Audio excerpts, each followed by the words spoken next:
Bab 3004. Digantung di pintu. Teman kultivator, kamu harus mengetahui situasinya. Jurang galaksi akan dibuka besok. Dalam 2 atau 3 hari, kita akan memasukinya, dan kemudian itu akan menjadi tempat mati mutlak bagimu, sumpah pria kekar. Jadi, koin roh tidak penting, kami sedang menyelamatkanmu. Selama kamu setuju, Asosiasi Angin Guntur kami dapat mengadakan upacara di depan semua orang. Kamu menyerahkan 1 juta koin roh emas ungu dan token emas, risiko akan ditanggung oleh kami. Tunggu sebentar, maksudmu koin roh ini untuk kalian, bukan untukku, kata Erikin. Benar, biaya koin roh untuk mengadakan upacara itu, dan tentu saja kamu harus membayarnya. Tapi dibandingkan dengan nyawa kamu dan orang-orang di sekitarmu, 1 juta koin roh ini bukanlah apa-apa. Pria kekar menerima begitu saja. Maksudmu, memberikan token emas yang telah aku dapatkan dengan susah payah untuk diberikan ke kalian secara gratis di depan semua orang, dan aku harus memberikannya kepada kalian koin roh untuk mencapai tujuan ini. Erikin tidak bisa berhenti mencibir. Kami menyelamatkanmu, jika tidak, saat bermusuhan di jurang galaksi, kamu tidak hanya akan sulit mempertahankan token emas, bahkan orang-orang di sekitarmu juga akan dalam bahaya. Pria kekar melihat Erikin mencibir, tetapi juga mencibir dan mengancam. Gong Yao, antar tamu. Wajah Erikin masam, dan dia tidak ingin berbicara omong kosong dengan pria kekar ini lagi. Kamu tidak setuju. Kamu harus memikirkannya. Asosiasi Angin Guntur kami, 2 ketua asosiasi yang berada di peringkat 60 besar galaksi, dan belasan master kami akan membantu, kamu dan orang-orang di sekitar kamu nantinya tidak tahu bagaimana kalian bisa mati. Melihat Erikin mengusir orang, pria kekar semakin marah. Dia mengulurkan jarinya dan menunjuk Erikin, hampir menyentuhnya di kepala Erikin. Menurutnya, Erikin seharusnya seperti semut di panci panas sekarang, khawatir setengah mati. Jadi membual tentang dirinya untuk memecahkan masalah ini. Tanpa diduga, Erikin tampaknya tidak peduli. Aku tidak tahu apakah aku akan mati, tetapi jika kamu berani memprovokasi aku lagi, kamu akan mati terlebih dahulu. Ekspresi Erikin berubah menjadi sangat dingin. Terserah kamu, kamu berani menyinggung kami. Sebelum pria kekar selesai berbicara, dia mengeluarkan teriakan yang menakutkan. Jari-jarinya digenggam oleh Erikin, dan kemudian dipatahkan dengan sekali klik. Sebelum dia bisa bereaksi, dia ditendang di perut. Ledakan. Kemudian tubuh pria kekar terbang keluar seperti bola meriam.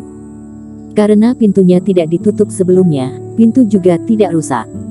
Pria kekar terbang keluar dari halaman dan memuntahkan seteguk darah. Kamu menghina asosiasi Angin Guntur kami. Dia menunjuk Erikin dengan ngeri. Dia tidak menyangka Erikin akan memalingkan wajahnya dalam situasi seperti itu. Tapi luka-lukanya parah, dia memutar matanya dan pingsan. Erikin juga berjalan ke pintu kamar. Meski momentumnya tidak kecil, untungnya setiap ruangan di mansion memiliki formasi tersendiri, sehingga tidak mengganggu latihan Vinola Su dan yang lainnya. Gong Yao, ikat pria ini dan gantung di pintu. Erikin melirik pria kekar itu. Tidak akan mati, tetapi tidak akan sadar dalam beberapa jam. Ya. Gong Yao menangkupkan tangannya, mencabut tali spiritual dan mengikat pria kekar menjadi bacang, lalu menggantung kepalanya terbalik di luar pintu mansion. Dan tidak lama kemudian, seseorang datang ke pintu. Orang ini tidak mengenali pria kekar itu, tetapi merasa agak aneh jika seorang pria dengan wajah berdarah digantung di pintu. Erikin juga tidak menolak yang datang dan membiarkan pria itu duduk. Kondisi yang diberikan oleh pihak lain membuat Erikin merasa semakin konyol. Tidak hanya memberikan token emas kepada kalian, omong kosong macam apa kepala keluarga muda, tetapi juga bergabung dengan kalian dan menjadi pengikut pribadi kalian. Ya, ini juga untuk melindungi teman kultivator. Pria itu tertawa. Dan kepala keluarga muda bilang, sebaiknya kamu berpisah dengan Vinola Su gadis suci nanti. Dia mengagumi gadis suci Su sejak lama. Gadis suci Su hanya akan mengambil risiko mengikutimu, tapi kepala keluarga muda kami bisa memberikan semua yang dia mau. Bagaimana jika aku tidak setuju? Kalau begitu kita hanya bisa bertarung mati-matian di jurang galaksi antara kamu dan aku. Pria itu mencibir. Jika saatnya tiba, teman seiman, hidupmu tidak akan terjamin, dan gadis suci Su mungkin tidak bisa dipertahankan. Lebih baik kamu berkomitmen pada tuan muda kami sekarang. Melihat sorot mata orang lain yang bangga dan serakah, Eric Kin juga tersenyum. Detik berikutnya, pria itu ditendang dan terbang keluar, juga diikat oleh Gong Yao dan digantung di pintu. Kekuatan-kekuatan ini benar-benar cukup arogan, seolah-olah mereka telah memutuskan sendiri. Dengan cara ini, Senot Zhang dari aliansi loyalitas, meskipun sedikit berbahaya, masih menyembunyikan pisau di lengan bajunya. Gong Yao, seseorang akan datang lagi, beritahu mereka contoh dua orang ini secara langsung, dan beritahu mereka bahwa jika ingin mendapatkan token emas, suruh pergi ke jurang galaksi untuk menukarkannya dengan nyawa dia. Jika ingin menakut-nakutiku, di sana tidak ada kemungkinan seperti itu. Setelah melihat dua orang idiot, Eric Kin tidak berniat membuang waktu untuk berbicara omong kosong dengan orang-orang ini. Kepala muda keluarga, aku mengerti, serahkan ini padaku. Mendengar ini sepanjang waktu, mata Gong Yao penuh dengan kemarahan. Di hati Gong Yao, Eric Kin adalah orang yang paling dihormati, dan Vinola Su adalah sosok seperti Nyonya Bos. Orang-orang ini berani mempermalukan Eric Kin, ini membuat Gong Yao juga marah. Hanya mengandalkan mereka, mereka juga ingin mengambil token emas kepala muda keluarga, apakah mereka juga layak? Selanjutnya, Gong Yao berdiri di pintu, tetapi Eric Kin tenang sejenak. Mempelajari slip giok dan buku-buku terkait, membaca kembali situasi jurang galaksi. Ketika jurang galaksi baru saja surut, meski 10 kali lebih berbahaya, bukan tidak mungkin untuk memasukinya. Jika tidak akan ada kata surut. Eric Kin, apakah kamu berencana memasuki jurang galaksi lebih awal? Melihat tindakan Eric Kin dan telah lama berhubungan dengannya, bagaimana mungkin Iblis Fu tidak bisa menebak apa yang dipikirkan Eric Kin? Benar dan salah perkataan Sony Yuan tidak diketahui, dan saran yang dia berikan mungkin bukan solusi terbaik. Iblis Fu mengingatkan. Kamu benar, mungkin ada cara lain, tetapi waktu hampir habis.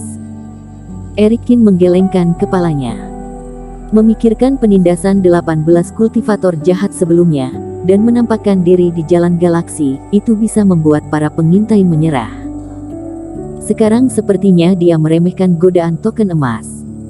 Sekalipun itu token yang tidak tahu fungsinya, orang-orang ini tidak akan menyerah begitu saja. Bahkan, hanya beberapa kekuatan menengah yang baru saja datang, siapa yang tahu bahwa orang-orang dengan level seperti Restu Lin dan Okta Yu tidak akan menginginkan ini. Sony Yuan mungkin tidak memikirkan keselamatanku, tujuan utamanya adalah membujukku untuk bergabung dengannya. Eric Kin berkata ringan. Tapi itu sebabnya juga, untuk menunjukkan ketulusannya, dia tidak akan berbohong di sini. Kalian telah melihat slip giok yang diberikan kepada kita oleh Paviliun Harta Karun. Jurang galaksi ini sangat berbahaya.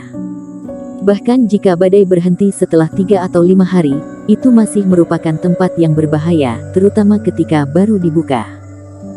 Pergi bersama Vinola dan yang lainnya sedikit lebih membantu, tetapi juga mentransfer bahaya kepada mereka.